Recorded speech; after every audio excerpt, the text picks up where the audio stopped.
بسم الله الرحمن الرحيم الحمد لله نحمده ونستعينه ونستغفره ونعوذ بالله من شرور أنفسنا ومن سيئات أعمالنا من يهده الله فلا مضل له ومن يضلل فلا هادي له وأشهد أن لا إله إلا الله وحده لا شريك له وأشهد أن محمدا عبده ورسوله أما بعد فإن أحسن الكلام كلام الله وخير الهدى هدى محمد صلى الله عليه وسلم وإن شر الأمور محدثاتها وكل محدثة بدعة وكل بدعة ضلالة وكل ضلالة في النار.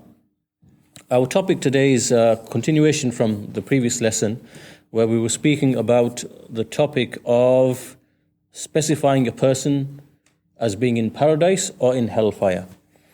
And we got through half of that discussion, more or less. So today, inshallah ta'ala, we want to conclude that discussion. And in the last lesson, we looked at the statement of Imam al-Tahaawiyyah, وَلَا نُنَزِّلْ أَحَدًا مِّنْهُمْ جَنَّةً وَلَا نَارًا, that we do not specify anyone amongst them, meaning here the people of the Qibla, to be in paradise or in hellfire. وَلَا نَشْهَدُ عَلَيْهِمْ بِكُفْرٍ وَلَا بِشِرْكٍ وَلَا بِنِفَاقٍ مَا لَمْ يَظْهَرْ مِنْهُمْ شَيْءٌ مِّن ذَلِكَ. And nor do we testify for anyone with kufr or shirk or nifaq, hypocrisy, so long as no signs of that become apparent from them. وَنَظَرُ سَرَائِرَهُمْ إِلَى اللَّهِ تَعَالَى. And then we leave their inner secrets, we leave them to Allah the Most High. So in the last lesson we looked at some commentary from Sheikh Muhammad Nasiruddin al-Albani rahimahullah ta'ala and Sheikh Salih al-Fawzan, and today we want to elaborate in a bit more detail upon this. So here at-Tahaawiyyah rahimahullah ta'ala, he states here that when it comes to the matters of the unseen, because paradise and hellfire for people is a matter of the unseen, it's from the ilm al-ghayb.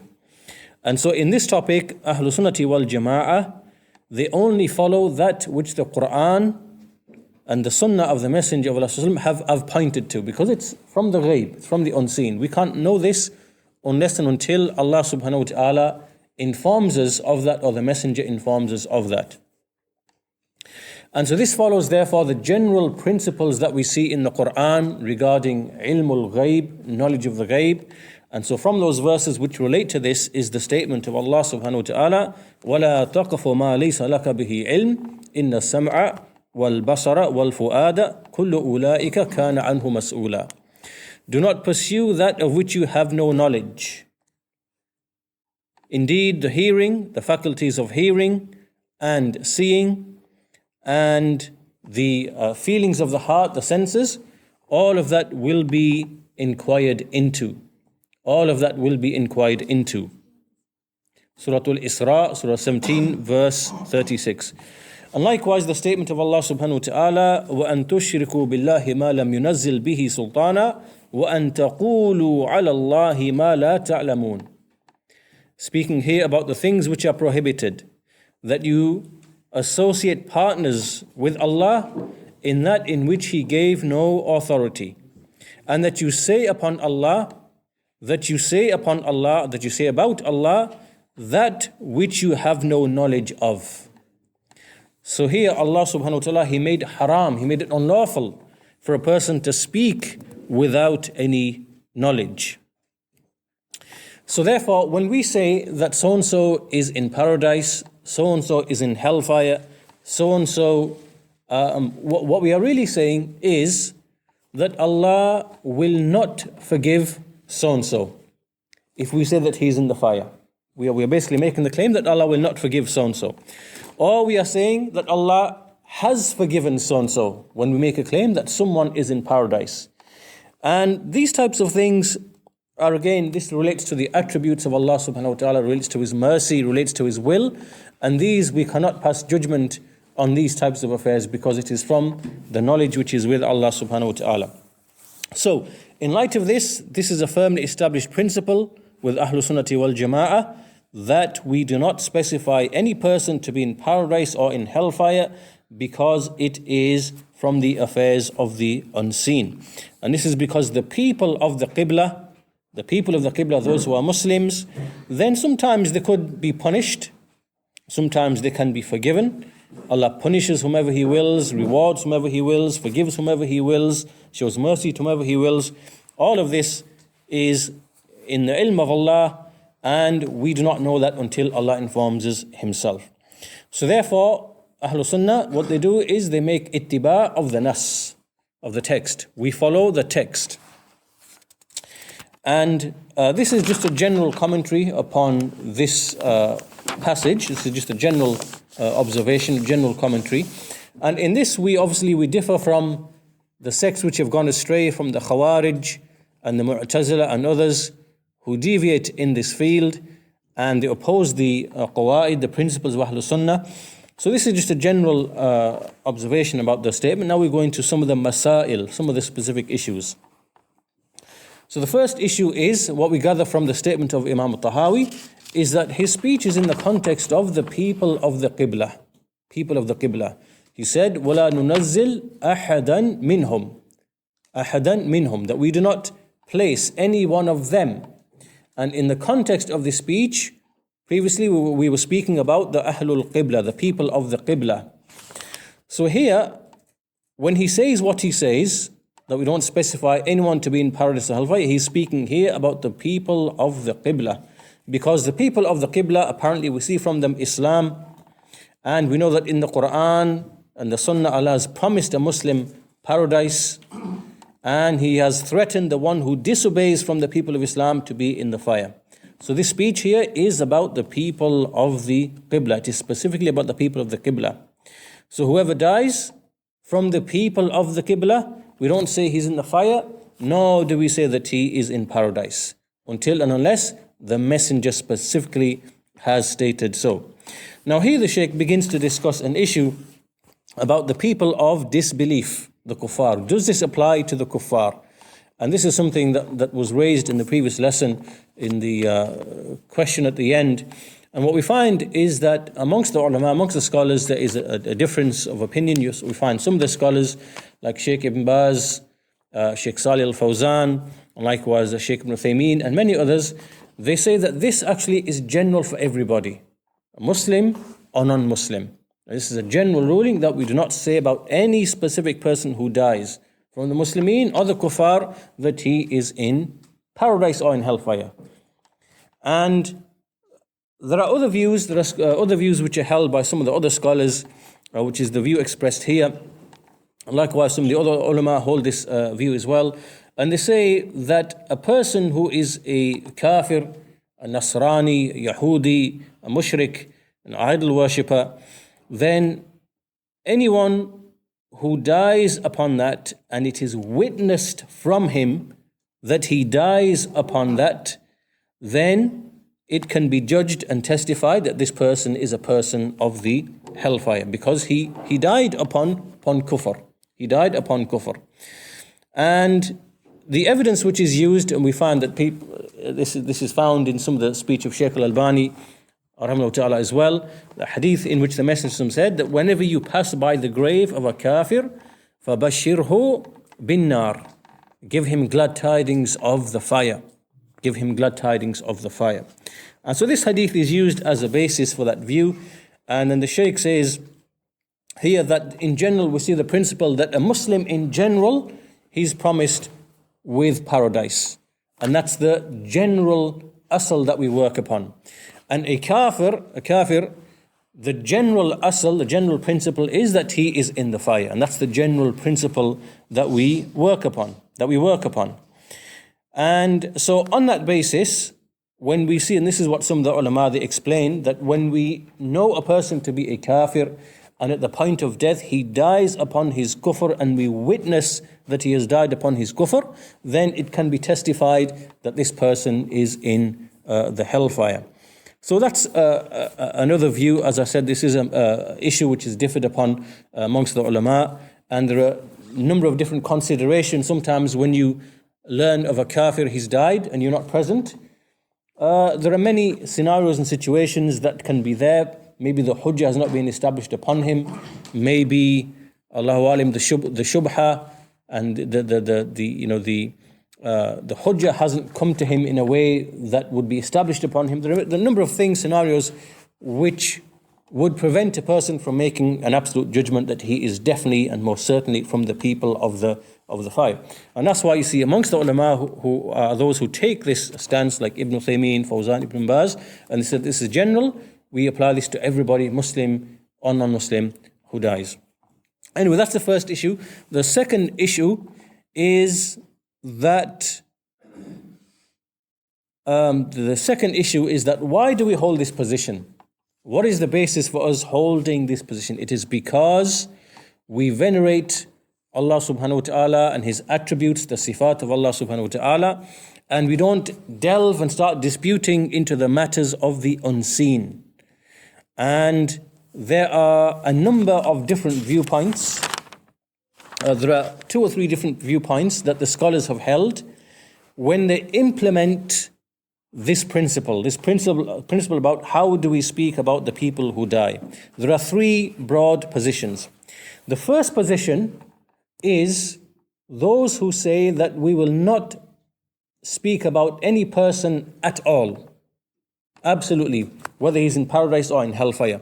Rather, all we will say is that we will speak in generalities. We will speak in terms of groups and categories. So, for example, we will say that the believer is in paradise. And notice this is just a general statement. It's speaking about a group, a type, the believers. The believers are in paradise. And likewise, the zalim, the one who is an oppressor, he is in hellfire. And likewise, the mu'min, the upright mu'min, he's in paradise. And likewise, the murtakibul kabira, the one who commits a major sin, he is in the hellfire. And likewise the mushrik is in the hellfire. And likewise the Yahudi and the Nasrani, he's in the fire. These are all, you can see these are all general statements. You are passing judgment upon the group as a whole rather than any specific individual. So this group, they say that we will only speak in generalities and we will not pass judgment upon any specific individual whatsoever. Right? So this is the first position. Second position is the position of the majority of the people of hadith, people of the sunnah, people of the athar. And they say that because this is an issue of the unseen, that it has to be based around the Quran and the sunnah. And so therefore we will not say about anyone, that is in paradise or hellfire until and unless there is an evidence from the Quran and the sunnah. And we apply this both to groups, general groups, like for example, believers, sinners, Jews, Christians, mushriks. So we apply this in the general sense. And likewise, we also apply it to specific individuals where there is an evidence from the Quran and the Sunnah. As I said, this is the view of the majority of the people of the Hadith and Sunnah. So therefore, they will say, Al-Yahud, they are in the fire, and Nasara are in the fire, the Mushrikun are in the fire. In general sense, the major sinner will be in the fire. And they will say, Abu Lahab is in the fire. They will mention specific names. Abu Lahab is in the fire, and everyone whom has been specifically mentioned. So this is the second position. And of course, we see in the Quran there are clear evidences. Abu Bakr radiallahu anhu was promised paradise. The Ahlul Bayt we see in the Quran. Allah subhanahu wa ta'ala has mentioned about them. إِنَّمَا يُرِيدُ اللَّهُ لِيُذْهِبَ عَنْكُمُ الرِّجْسَ أَهْلَ الْبَيْتِ وَيُطَهِّرَكُمْ تَطْهِيرًا. Here Allah is speaking about the Ahlul Bayt and how He wishes to purify them. So this would include Ali radiallahu anhu and the rest of the family of the Prophet sallallahu alaihi wasallam. And likewise in the Sunnah, the 10 who have been granted paradise from the Khulafa, and likewise other than them, Talha bin Ubaidillah, Abu Ubaidah, Amir bin al-Jarrah, Sa'ad, and likewise all the other Sahaba which have been mentioned, there is specific evidence for all of them. Likewise Bilal radiallahu anhu. So this now is the second group. The second group says we will speak in general statements, and we also speak about specific people if there is evidence from the Quran and Sunnah.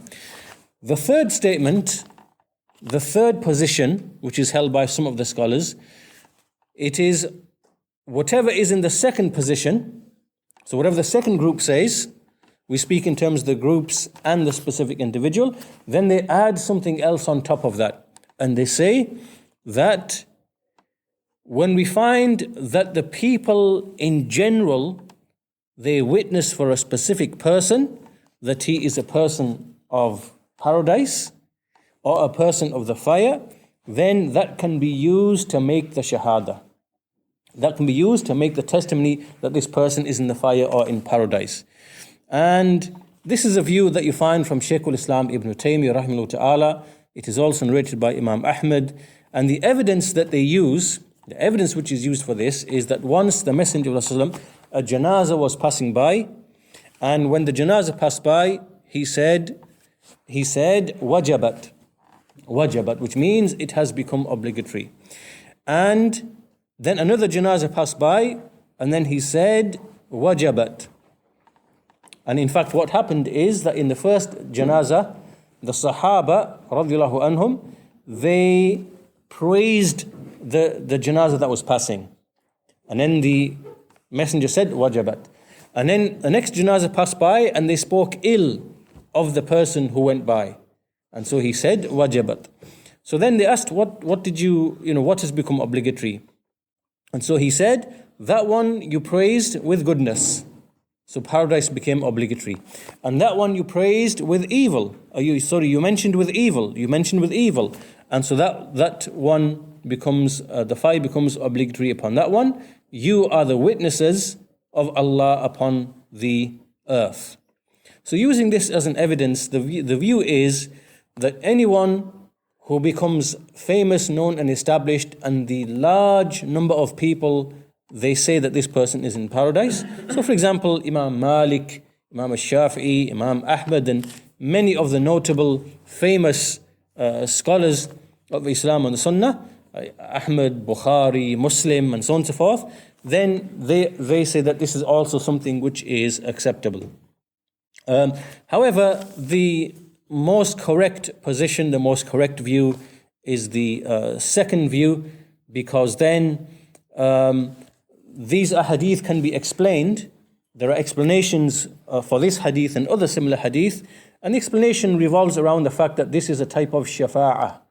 It is a type of shafa'ah, intercession for the one who is deceased, and so therefore it can be explained away, and it's not to be treated like the shahada of the Quran and the Sunnah when we speak about specific individuals. So these are the three views basically. The second view is the most correct. That's point number 2. Point number 3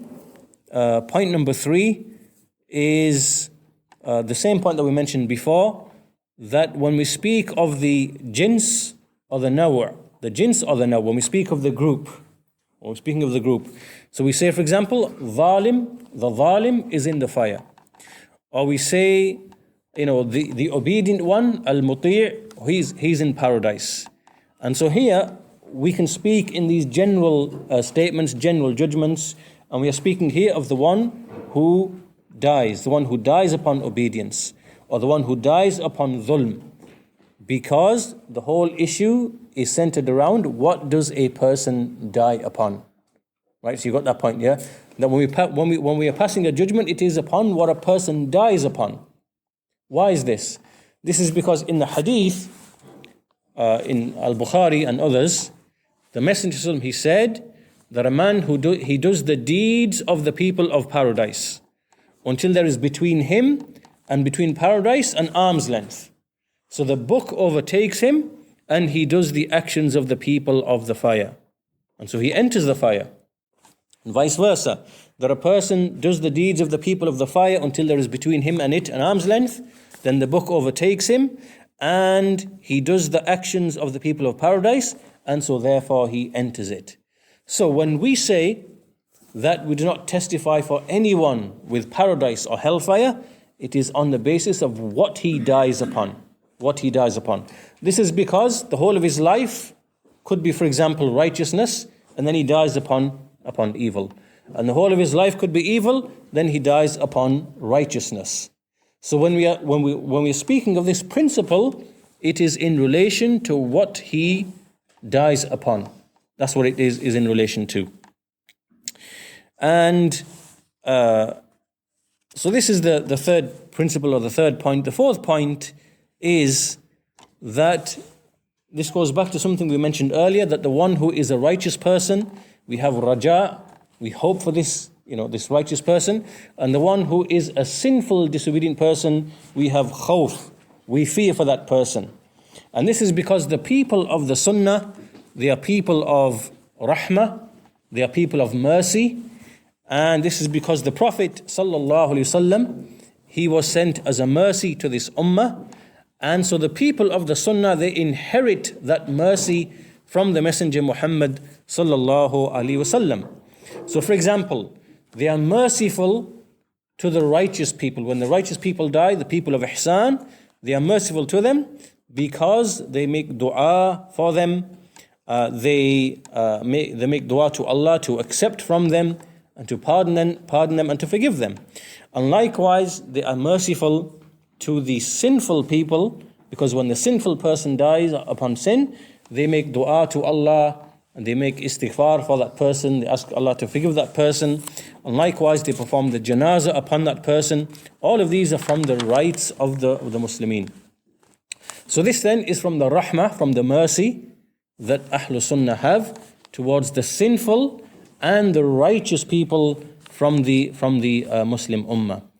So this is the fourth point that is mentioned here, the fourth point. And the fifth point is to do with the issue of the shahada. Issue of the shahada with paradise. When we say, for example, so-and-so person is a shaheed, so-and-so person is a martyr. So here, when we say so-and-so person is a martyr, it means that he has been forgiven. And there are other similar statements that people make. They might say, for example, so-and-so is a shaheed, so-and-so is marhum, so-and-so he is al-nafs al-mutma'inna, his soul is at ease. These are statements that the people say, right? And these statements as well, it is like a shahada. You are making a witness and you are testifying to something. You are saying this person is marhum. You are saying Allah has forgiven that person. You are saying this nafs is mutma'inna, mardiya. It is a soul which is at ease and Allah is pleased with that soul. You are making hukm, a judgment. So here, this type of shahada, this type of witness is something which is prohibited as well, because it is similar to saying so-and-so is in paradise. And these are similar statements that the people make. So-and-so is shaheed, so-and-so is marhum, so-and-so. These are all similar statements. In the Sahih of al-Bukhari, Imam al-Bukhari, rahmatullah, he brought a chapter heading. And this chapter heading, he said, Bab, hal yuqal fulanun shaheed. Chapter, is it to be said that so-and-so is a shaheed? Is it something permissible to be said? So this is a chapter heading. Then in the chapter heading, he brought the narration of Umar bin al-Khattab radiyallahu anhu, who said, إنكم تقولون لمن مات في معارككم فلان شهيد فلان شهيد. That verily you people, you say when someone dies in your battles, you say so-and-so is shaheed and so-and-so is shaheed. And he says, Wallahu a'lam biman yuqlam fi sabilihi, Wallahu a'lam biman yuqtal fi sabilihi. Allah knows best the one who is injured, wounded in his path, and Allah knows best the one who is killed in his path. And this is because a person might fight, and he's fighting that the word of Allah subhanahu wa ta'ala is uppermost. And sometimes a person could be fighting, and he could be fighting for some other reason, some other motive. And we don't know that. This is a matter which is ghaibi. It is a matter which is unseen. And so for that reason, it is not permissible to make this shahada. Fulanun shaheed, fulanun marhum, fulanun so-and-so. All of this is, as we said, goes back to the knowledge of the unseen, which is with Allah subhanahu wa ta'ala. So it is prohibited. So just like we have the clear statement, so-and-so is in paradise, so-and-so is in hellfire, these are very clear statements. Then there are other similar statements that a person might make which imply the same thing. Fulanun shaheed, fulanun marhum, fulanun this, whatever. These likewise are prohibited because they take the same ruling. So this is the first part of the statement of At-Tahawi, وَلَا نُنَزِّلْ أَحَدًا مِّنْهُمْ جَنَّةً وَلَا نَارًا. And then afterwards he says, وَلَا نَشْهَدُ عَلَيْهِمْ بِكُفْرٍ وَلَا بِشِرْكٍ وَلَا بِنِفَاقٍ مَا لَمْ يَظْهَرْ مِنْهُمْ شَيْءٌ مِّن ذَلِكَ وَنَظَرُ سَرَائِرَهُمْ إِلَى اللَّهِ تَعَالَى. That we do not testify for anyone amongst them with kufr or shirk or nifaq, so long as no signs of this becomes apparent from that. And we leave their secrets to Allah the Most High. So this now is another issue, and we have a number of points on this, inshallah ta'ala. So the general principle is here that we treat people upon the zahir. We treat people upon the zahir, what we see from them outwardly. And whatever we see outwardly, we judge only upon that. As for what a person is concealing and hiding inside, we leave this to Allah subhanahu wa ta'ala.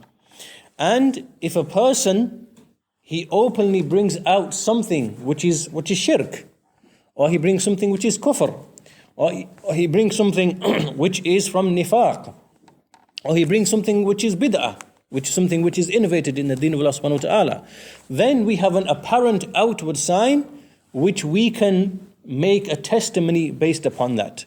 However, if no apparent signs, are based upon that, then the asl is that we treat this person to be upon salama, so long as there are no signs that make us suspect, that which we see.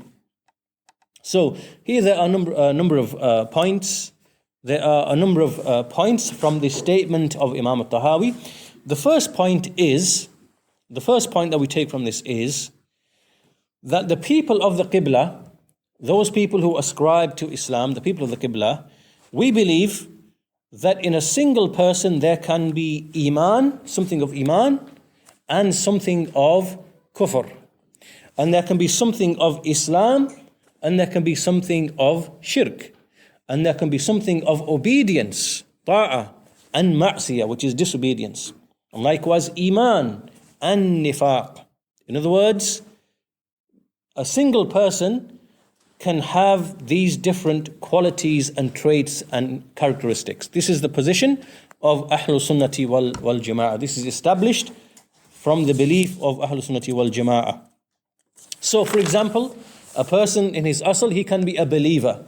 He can be a mu'min.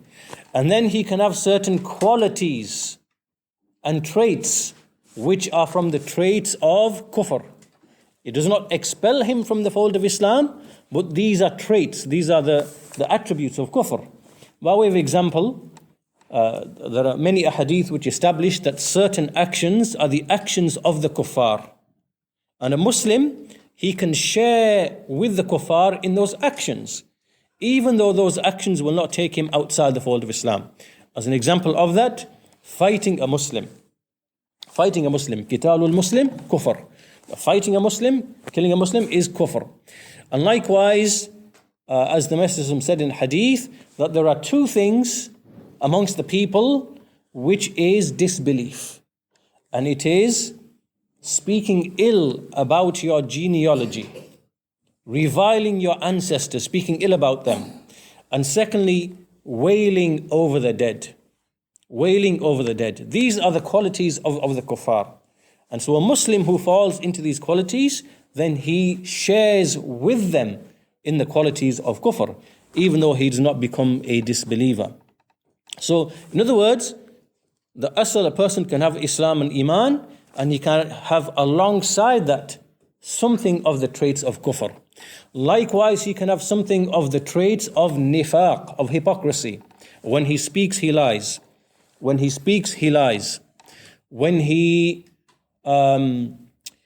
makes a promise, he breaks his promise. When he's entrusted, he's treacherous to his trust. So all of these are from the signs and attributes of nifaq and hypocrisy. Similarly, a person, he can be guilty of shirk, a minor shirk. So for example, there are certain actions, there are certain statements he can make which would make him guilty of the minor shirk. Assalamu alaikum wa rahmatullahi wa barakatuh. This is Dawood-Idrees. The rest of the audio lesson has cut out, therefore I will be supplementing it with Kitab al-Tawheed of Imam Muhammad ibn Abdul Wahhab,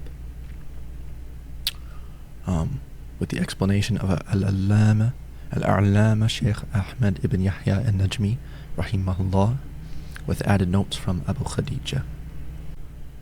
A common example of the attributes of minor shirk is Iyaad, with the definition of Iyaad is that outwardly the people see your action to be an act of worship for Allah, wherein as in reality it is for the eyes of the people or for worldly gain. We seek Allah's refuge from that. Iyaad, showing off, is divided into two categories. One, wherein Iyaad is the original motivation behind the action, and then two, wherein Iyaad occurs during the course of the action. As for the first type, wherein Iyaad is the original motivation behind the action, then this is the Iyaad of the hypocrites, al-munafiqun. This is where the one wishing to be seen and desiring notoriety would not do that action were it not for the desire to be seen by the people. So here, Iyaad is the total motivation behind his action. Such a person wishes to be considered as a part of the people. So, if they pray, then he prays, but when he is alone, he does not pray. These are the ones who Allah has described in his saying, and when they do not stand up for prayer, they stand with laziness and to be seen of people, and do not remember Allah but little. From Surah An-Nisa, Surah 4, Ayat 142. So one of them will not do any actions which are pleasing to Allah, unless he is amongst the people because he desires their praise. So the motivation behind his deeds is the desire to be seen by people, and therefore his deed is nullified. As for the second type, where a transition is made during the course of the action, then this is regarded as shirk asghar, lesser polytheism, or minor shirk. So, a man may stand for prayer and his intention is for Allah. However, if he sees someone looking towards him while he is praying, he beautifies his prayer for the purpose of being seen by that person. So, he began the prayer for the sake of Allah, but then Iyaad entered him and transformed the deed during its performance. If this Iyaad overcomes a person, it may nullify his actions. However, if he seeks refuge with Allah once he has realized that Iyaad has come to him and returns to sincere worship for Allah alone, it is possible that he regains the reward of his prayer. What is important here is that the one whose deeds are motivated in their origin by Iyaad, the first type, then this Iyaad is shirk akbar, major polytheism, which takes the person outside the fold of Islam. As for the second type of Iyaad, where the intention changes during the action, then this is shirk asghar, or lesser polytheism, or minor shirk, which does not take a person outside the fold of Islam. The Prophet ﷺ taught his ummah that they should supplicate to Allah if they feel something in themselves regarding their attention. The English translation of it being, O Allah, indeed I seek refuge with you, that I should associate partners with you whilst I know, and I seek your forgiveness for that which I do not know, for indeed you know and I do not know. Reported by Al-Bukhari and Al-Adab al-Mufrad and authenticated by Shaykh Al-Albani.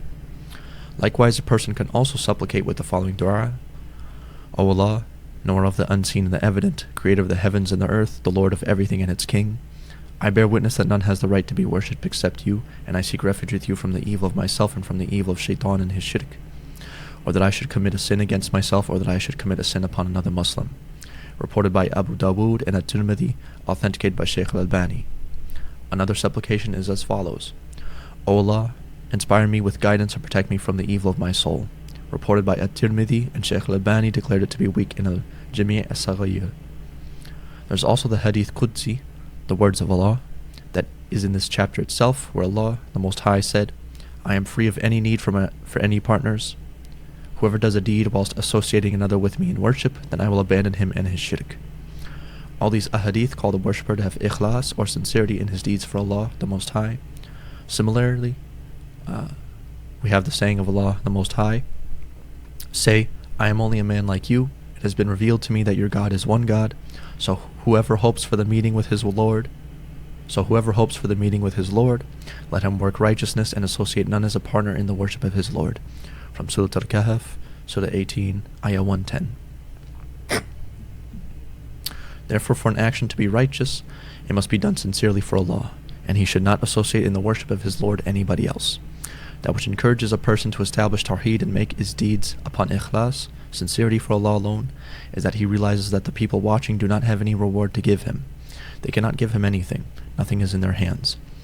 Likewise, there is nothing in their hands from punishment that they cannot mete out to a person. Rather, reward and punishment are both in with Allah. A servant cannot escape riyā and escape the desire of the praise of the people unless he supplicates to his Lord. Therefore, we must ask Allah to make our deeds sincerely for His face. The Prophet ﷺ said, "Should I not inform you of that which is feared for you more than the false Messiah, the Dajjal?" So they said, "Yes, O Messenger of Allah." He ﷺ said, "It is shirk al-khafi, the hidden polytheism, that a man stands and prays and beautifies his prayer when he sees a person watching him," reported by Muslim. The souls are weak, so it is necessary for a servant to ask Allah to avert him from the plots of shaitan, and that he makes his actions sincerely for Allah, the Most High. That which the Prophet ﷺ feared for us is a matter to be feared, no doubt. So it is obligatory upon us to invoke Allah to turn shaitan away from us, because shaitan calls us to shirk, innovations, and disobedience, and to protect us from those affairs that will make us fall into that which nullifies our deeds, and that he aids and supports us from falling into that which will harm us and cause us to fall into sin. Allah, the Most High, legislated for us that we should seek His aid, just as He, the Most High, said, "You alone we worship, and you alone we ask for help," from Surah Al-Fatiha, Surah 1, Ayah 5.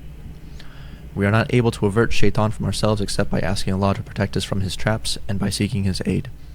A person may fall into this hidden or subtle polytheism, riyā, without even realizing it. It is so hidden that it is like a black ant on a black rock on a moonless night. So if we invoke Allah, asking Him to turn shaitan away from us, then He will certainly turn him away from us. The rest of the audio lesson will be the explanation of the creed of Imam Tahaawiyyah, explained by Shaykh Fawzan, Hafidhullah, and translated, and the lesson will be by Abu Talha, Rahimahullah. The additional article and audio lesson will be included in the description of the video, inshallah.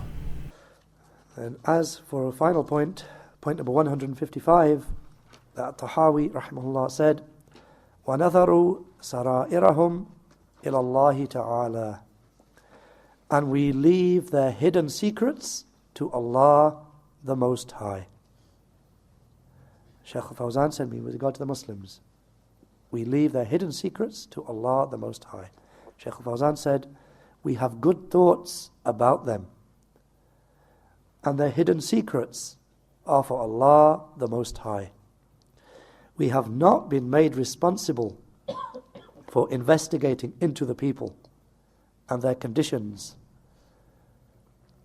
And what is obligatory is covering up for the Muslim and having good thoughts about him and bringing about brotherhood between the Muslims. Then he quotes an ayah as evidence, إِنَّمَا الْمُؤْمِنُونَ إِخْوَةٌ, Surah Al-Hujurat, the 49th Surah, Ayah 10. And that's where Shaykh Al-Fawzan ends explanation of this point. And as a further evidence, in a footnote, they mention from Ibn Umar radiyallahu anhuma that Allah's Messenger sallallahu alayhi wasallam said, Al-Muslimu akhul Muslim, la yadhlimuhu wa la yuslimuhu, wa man kana fi hajati akhihi, kana Allahu fi hajatihi, wa man farraja an muslimin kurbatan, farraja Allahu anhu kurbatan, min kurubati yawm al-qiyamah, wa man satara musliman, satarahu Allahu yawm al-qiyamah. So from Ibn Umar radiyallahu anhuma that Allah's Messenger sallallahu alayhi wasallam said, the Muslim is the brother of the Muslim. He does not oppress him, nor does he abandon and surrender him. And whoever seeks to carry out the need of his brother, then Allah will carry out his needs. And whoever relieves a distress from a Muslim, then Allah will relieve a distress from the distresses of the day of resurrection for him. And whoever covers up a Muslim, then Allah will cover him up on the day of resurrection. Reported by Al-Bukhari as Hadith 2442 and by Muslim. Walhamdulillah wa sallallahu ala Muhammad